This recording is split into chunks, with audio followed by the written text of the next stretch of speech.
welcome back to my channel. I'm Leandra the TBR0, and today I will be tier ranking every single horror book I've read this year thus far, and basically telling you whether it's the scariest of scary book, good for you if you're someone who wants to be terrified before bed, or if it's more of a cozy horror that you could recommend to your grandma. Yes, I know, grandmas can be super hardcore horror readers, but mine is the biggest cinnamon roll you ever did see, so I would never recommend her a scary book ever. Love you, Grandma Betty. I've got 5 tier rankings. They go from screaming, absolutely terrifying, scariest book I've ever read, to shrieking, pretty scary, not the scariest. Then we've got shivering, which is probably more cozy camp horror, potentially, depending on the levels of scare factor. And then we've got my lower 2 rankings that are pretty much meaning I wouldn't recommend them to you, so don't bother. They could be books that I found very not scary or boring or problematic, or they're books I DNF'd. And those include Snoring and Dead and Buried. And this is your reminder to consider liking the video as soon as you are having fun with it. Comment your own scary interpretations, books that you would recommend to me, and where you would put them on the scary scale, and consider subscribing. I have a really lovely community that's 2,400 strong, and they would all be very ready to welcome you into our community. Without further ado, let's get to that tier ranking. All right, I think I have 22 books to go through,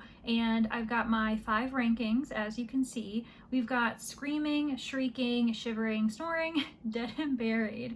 Obviously, the goal is to provide as many options as I can in the Screaming, Shrieking, and Shivering category. Screaming means terrifying, means that I have images in my head that I will likely never be able to get out of, that I was afraid for the characters, that there are characters who will not make it, that you would expect to make it in, say, a happily ever after situation. Shrieking means that it was really atmospheric. I absolutely loved the characters, the scenarios that they were in were kind of scary, but not that scary to the point where I would be afraid to read it at night. And then Shivering is definitely for the cozier horror, the horror that has a lot of humor in it, that I personally think that anyone, especially beginners in horror, could actually appreciate. When it comes to Snoring and Dead and Buried, listen, Dead and Buried is going to be the books I DNF'd or the books that I gave 1 star, and then Snoring is probably going to be those where maybe I finished it, but in reality, if I could, I probably wouldn't have, or it was maybe a 3 star, it was fine,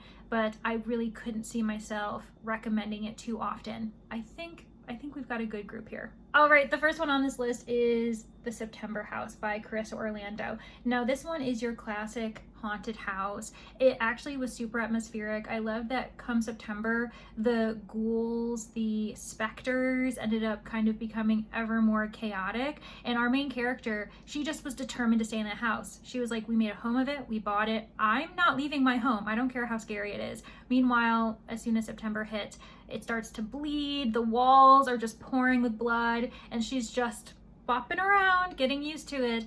The catalyst for this story is that her daughter ends up deciding to come to visit her during September because her husband's missing, and she's very weirdly casual about it, and her daughter's like, where's Dad? We should be concerned.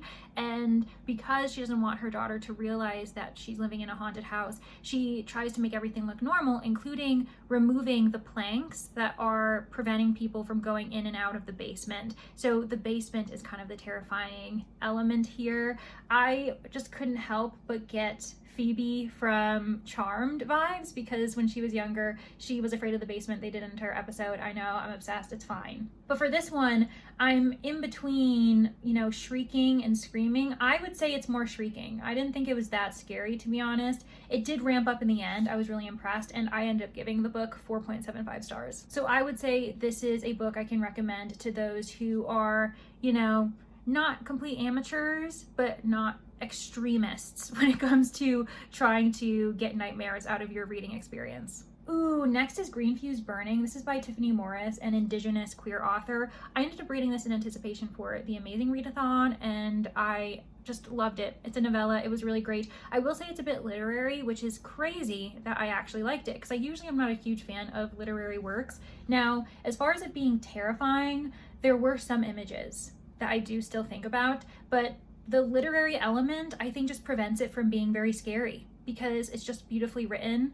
and a lot of the themes that are about environmentalism, about respecting Indigenous culture, folklore, their connections to nature, just masterpiece. So I would say this one is in the shrieking category as well. Oh no, then we've got The Pale House Devil. This one's another novella. It's so short and I actually loved it. It was super fun. We've got a duo of kind of like ragtag mobsters who will pretty much be like guns for hire, and they are hired to figure out what's going on in this haunted house, what creature is in there, and exorcise it, get it away. Exorcise it? Excise it. You know what I'm saying. And I thought it was hilarious. I don't really know how scary it really was, to be honest. They do provide us with the perspective of the monster within the house, which I loved, but I don't think it was that scary. I will probably put it also here in the shrieking category. Maybe I don't think anything's that scary. Maybe I need to look into that and figure out what's wrong with me and why I'm not actually terrified by these things. All right, Carmilla, a classic, the original vampire story, one that was published prior to Dracula even, and the original vampire was a woman. A lot of people like to discuss the fact that it was the original sapphic vampire story as well, and I don't really know if the author meant for that to happen, but we as modern readers can interpret it however we want. Now, because it's classic, it really isn't scary. I'm gonna say that right now. Classic horror, literary horror that was from like, say, like the 19th century. Nah, it's more kind of gothic, atmospheric. It's just not that scary. I don't know. Let me know if you've got a book to recommend for me that was a classic from 19th century or earlier, because yeah, I just don't think it's very scary. So I would say Shivering. If you are someone who likes the classics, I could totally recommend it for you, or you're someone who wants to get into the origins without being terrified. This one is definitely more atmospheric than anything else. Ooh, The Dead Take the A Train. This one was such a fun audiobook. I did have to kind of take my time and fully understand what was going on, but it was so crazy. There is so much imagery in this that I just will never not think about. And yeah, it was dark. People were dying left, right, and center. And this one's interesting because it's written by two different people, Richard Kadrey, who I already have on this tier ranking list, as well as Cassandra Khaw. I felt as though the style was more Richard Kadrey, if I'm going to be honest. I could see certain elements, certain depictions being influenced by Cassandra Khaw, but the tone really felt like it was overpowered by Richard Kadrey, and not in a bad way. I think I like his writing better, to be honest. But I would say that this one may be our first screaming, just because some of that stuff was, I wouldn't survive. I know for a fact that I would not survive in that world, in that type of New York City. No, I wouldn't. And the gore in that one is not for the faint of heart. Like, it is gory. There's a lot of body horror and just bodily fluids, things happening to the body. Like I said, a lot of people don't survive. We had a good run. And then there was A House at the Bottom of a Lake. What a generic title, by the way. I know that this is really silly and probably the English major in me, but the fact that we have two articles that are a house, a lake, whatever. Okay, fine, Josh Mallerman. I think I'm done with him. I ended up reading Daphne earlier. It wasn't earlier. It was later last year, like in December, and he's a fine writer. I don't really know what the hype is about him, to be honest. Maybe I need to try a different book by him. But this one, Dead and Buried, DNF'd it. It's gross. It really just follows like the sexual relationship between two teens, and you don't even really pay attention to the house very much. I don't really get it. It's not realistic. I know it's horror, but even in the circumstances of this, it was stupid. So Dead and Buried, do not pick it up. Aw, past Leandra must have known that that was gonna rile me up, because then we have Diavola. I absolutely love Diavola by Jennifer Thorne. I read this during the Amazing Readathon, and it is so fun. First of all, the cover is stunning. I really love the smearing of the portrait, and it actually is one of those covers that is linked to the events that happened in the book, as far as like her hair being kind of greenish yellow. That's a really interesting clue, and I loved it. Another haunted house. Can you tell that I really love haunted house books? So again, drop in the comments any recommendations, because that is one of my favorite tropes in the horror genre. This one, I would say, ooh, I don't know. There were some really dark times and some scary moments, especially when our main character is at the family reunion in this villa, and it's just like crazy things are happening. There's one image with a suitcase that I won't get into any further, but I was like, this is, oh God, that is really bad. But I don't think it was that scary. So I'm gonna put this one down in shrieking. Oh, maybe in the middle. Could I do that? Half shrieking, half screaming. You know what? It's my tier ranking, so why not? I'm gonna put it there. And then we've got Chuck Tingle's Bury Your Gaze. I will say that I have quite a few new releases on this horror ranking list, which I'm pretty impressed with because I'm trying to get more into horror every single year. And that means I want to get more into like what's actually being published, what's popular right now, so I can just be thoughtful as horror is growing. So I really like that I've got a bunch of new releases on here. And Bury Your Gaze is so fun. The hype is real. Every single person I've talked to has adored this book, has had so much fun with this book. I haven't really seen too many people give it less than 4 stars if you're someone who uses a star ranking system. I ended up giving it 4.25 if I remember, because I really did like it. There are some hallmarky moments, some kind of cutesy, I don't know, like happily ever after sweet depictions, but I know why the author did it. It's part of why he's interrogating this discussion of queer people in film, in horror. Do they deserve to be in horror? And if they do, can they be the ones that survive and actually have a happy ending? So I do totally respect that, but there were some moments that were actually quite shivering, but then there were also moments that were screaming because some of those monsters are really terrifying. Oh gosh, I'm gonna do this also with kind of like between screaming and shrieking, because there were some moments that I'll still think about those monsters, because there's a lot of monsters that I'm just like, again, would I survive? Probably not. Into the Drowning Deep! Okay, so I am so biased with this one because I absolutely adored it. I know it's quite long and some people didn't like the fact that this horror book was long. I think horror is known for being quite short. That's why there's a lot of novellas on this tier ranking, because it's quite popular, but this one was just so good. I swear, and I will defend this to the day I die, that Jurassic Park walked so that Into the Drowning Deep could run. It's very similar as far as the fact that we have all of these scientists as main characters and they are poking and prodding the bear or the mythical creature. So we had dinosaurs in Jurassic Park, we've got mermaids in Mira Grant's Into the Drowning Deep, and I loved it. It was really tense. And I was impressed by some of the people who died because I didn't expect certain people to die.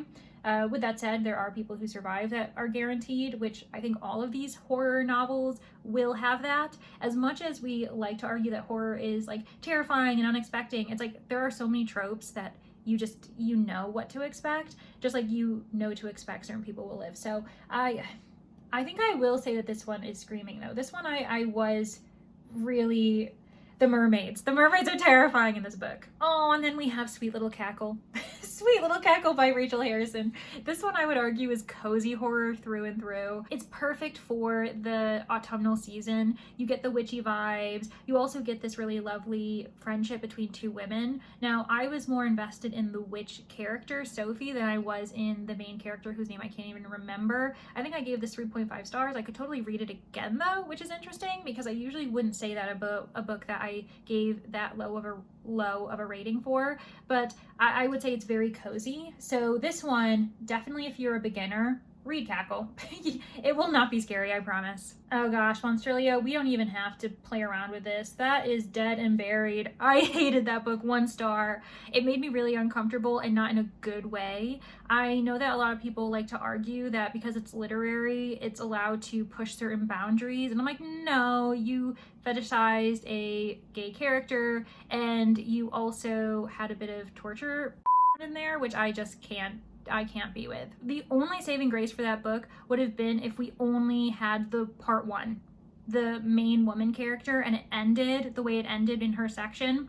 Scrap everything else. But because the author kept going and kept crossing lines that I thought were really kind of gross and fetishizing, it wasn't a book that I would ever recommend to anyone, and I don't understand why so many people love it. Suburban Hell, a book that I can't remember what I gave it. I think I probably gave it in the 2-star range, which means I probably wouldn't recommend it to anyone. But with that said, I know other people who enjoyed it, and I think that this would be perfect for a horror newbie because it's very cozy and it just follows a suburban kind of domestic sphere that is really humorous and goofy. I mean, we have a Roomba that gets like haunted at one point, so there's a lot of kind of craziness in this book, and I would say that I wouldn't feel badly about recommending it to someone who is new to the genre. I would definitely not recommend it to anyone who has read a significant amount of horror or at least knows what they like and what they don't like, because yeah, it's very like low, bottom of the bar, cozy horror. And by bottom of the bar, I don't mean bad, but just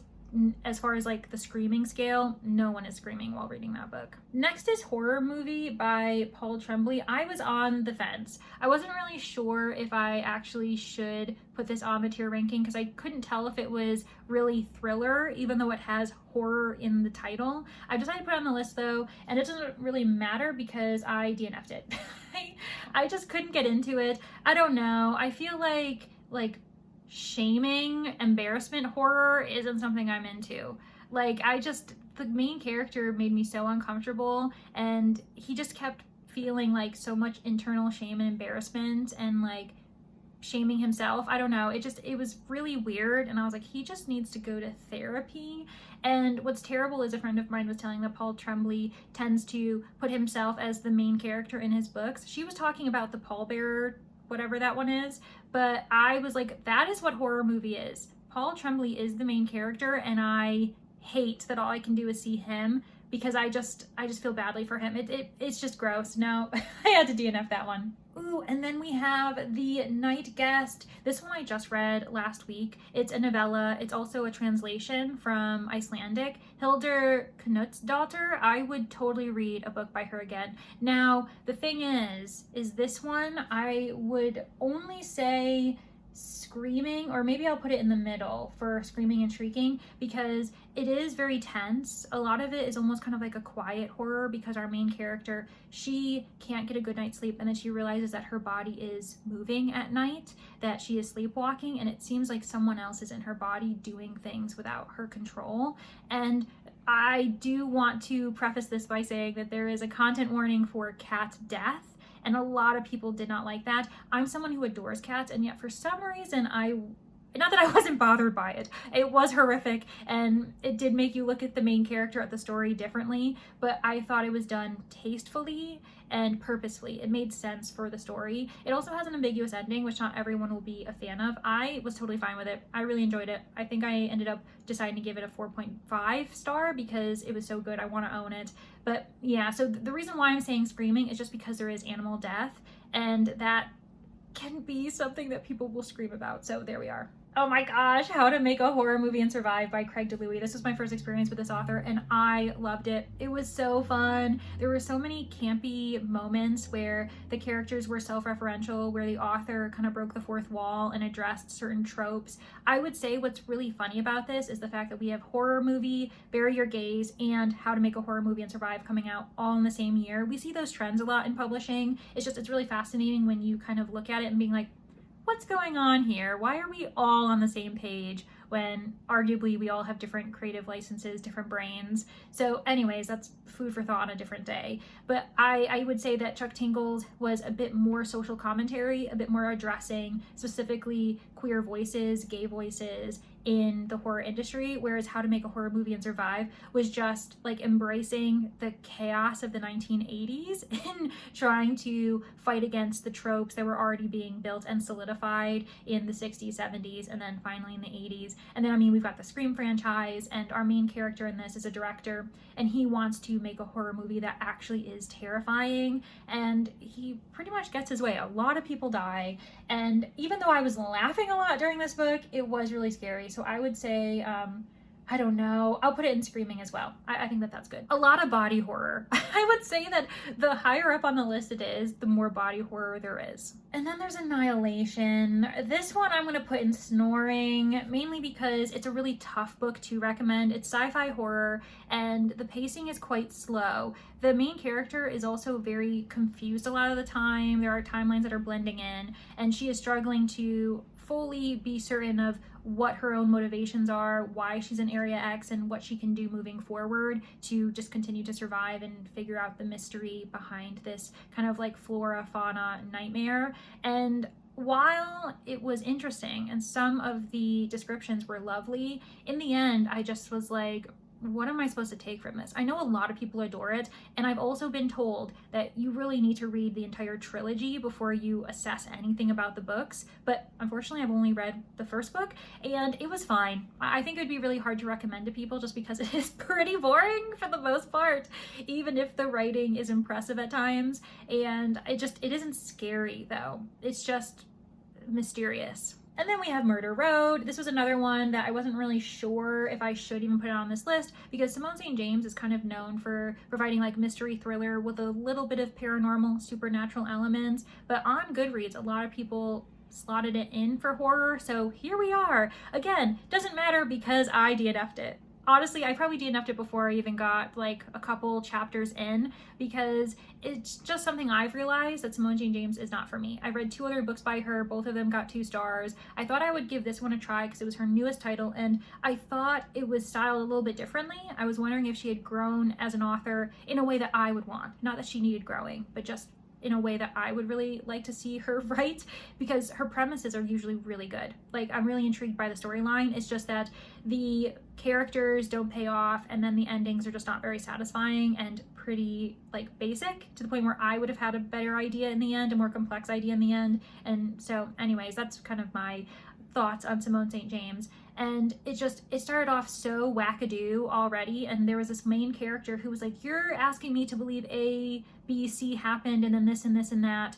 And I was just like, yeah, actually, you make a good point. I should just stop, because this is ridiculous. So I ended up DNFing it, but I know a lot of people liked it. It's just I can't recommend it to anyone because I didn't finish the book. Ooh, and then we run into another horror trope backdrop that I really enjoy. I'm getting a little bit more into the Z word. So I ended up reading Manhunt a year or 2 ago, and that one was a lot. It was a lot to deal with, and I would say that the Z word is on the other side of the spectrum for that, where yes, we have zombies. It's the beginning of the apocalypse, so people are enjoying themselves, partying, getting hyped for Pride Month, for the Pride Parade, and then you see characters starting to get ill, acting strangely, and then starting to eat each other. So that just kind of starts off with a bang, and our main characters are trying to obviously save themselves while finding answers for why this happened in the first place. And I just thought it was a good time. It was super fun. It was a bit campy,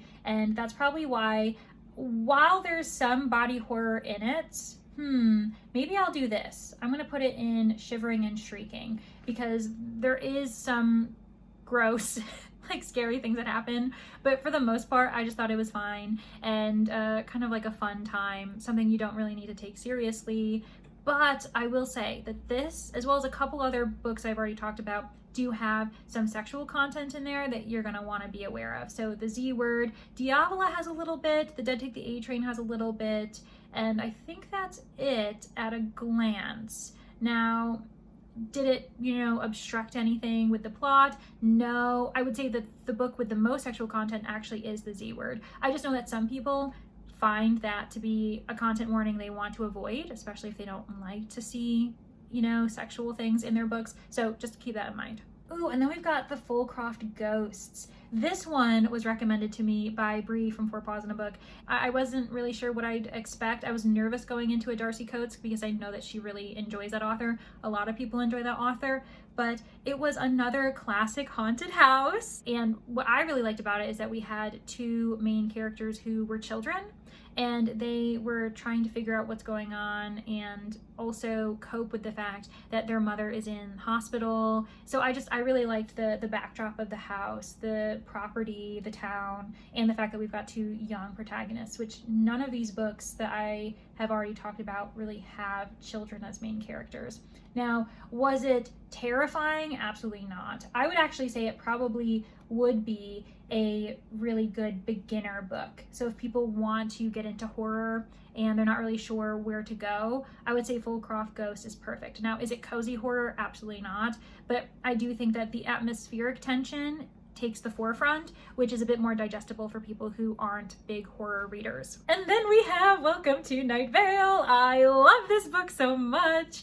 So this one I've already reread this year. I've read it twice in 2024, and it's just such a good time. It's based off of a podcast that I still haven't listened to. I borrowed it on a whim, and I just really enjoyed the absurdity of it. Now, that won't work for everyone. Not everyone is an absurdist kind of reader, so I totally get that. But I loved it. It was so funny. There are some kind of dark, creepy moments, but I would say it's really not that scary. And that's why also some people would argue this isn't a horror, but it's kind of a genre blend between horror elements, mystery elements in a little way, and then like fantasy sci-fi. I don't think anyone really knows how to categorize this book, to be completely honest, but I really liked it, and I think it might be shivering. I would say that it's not that scary.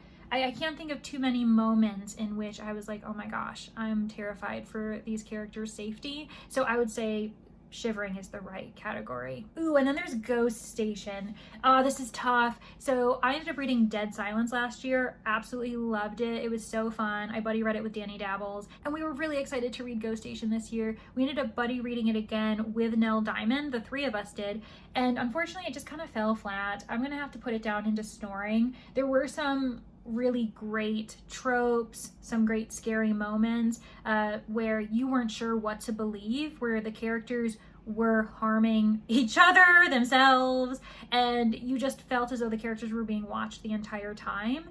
But at the same time, it's a very slow-paced narrative, and it just didn't pay off in the way that we wanted it to. So it's pretty middle of the road. I would say snoring. I couldn't really recommend this book. Interesting that two of the books, the only two books that I have in snoring, are sci-fi horror. Now, are they the only sci-fi horror on this list? No. I would say Into the Drowning Deep is sci-fi horror, as is Welcome to Night Vale, even though it does have those fantastical elements as well. But I do find that funny that the only two books I've put down for snoring are sci-fi horror, even though I do like sci-fi horror. Sci-fi horror. I can talk. And then finally, we've got Goddess of Filth. This one was recommended to me by Lauren from Happy Haunts Library during our Meet the Booktuber vlogging, event that I had for her. She also actually recommended Carmilla to me and Monstrilio. I'm so sorry, Lauren, but I cannot get behind that book. But with Goddess of Filth, I really liked it. It was so fun, and there were some like crazy moments in there. Now, was it terrifying? No, but it's totally a book I could recommend to people, especially if you like the idea of like seances, of someone who has taken over another person's body, like an entity, a god, some type of spirit. I won't get into it too much because I want it to be a bit of a surprise for you, but I really liked it, and I'm going to put it in Shrieking because that is a book I still think about, and there are some like crazy moments that I gasped while reading that book. And those are my tier rankings for every horror book that I have read thus far this year. If you're a beginner, you want somewhere to start with horror, I feel confident in telling you to try one of the books that is listed under Shivering. If you're someone who is willing to take some chances, have some body horror, but not have anything that's too terrifying, Shrieking is probably the right way to go. And then Screaming is for those who are really okay with some body horror. I would say that, interestingly, none of these books I would actually put in the Screaming category, but maybe I need to figure out what I would deem Screaming. Maybe my expectations are too high. Maybe I need to like lower the bar a little bit, but I do feel pretty good about those I've put in between Shrieking and Screaming as just having darker themes and more explicit content on the page. I think that's for now where I'm going to be putting Screaming. Let me know if you disagree with me on any of these tiers. Would you put a book higher or lower? And also, what books have you read? What was your favorite horror this year? Because I'm still looking for recommendations. Of course I am. Thanks for getting to the end of the video. Thanks for subscribing if you have done so. And also thank you to my Manor guests, my sleuths, my witnesses, my suspects, and my corpses. You guys are all really lovely, and I'm so glad to have you in my life. And if you are someone who needs more horror recommendations, specifically more atmospheric reads, then I'm going to have a video suggestion here providing you with like middle grade options, because I swear middle grade horror is something that people pass up on all the time, but it is perfect for the atmospheric read. Okay, everyone, thanks. Bye.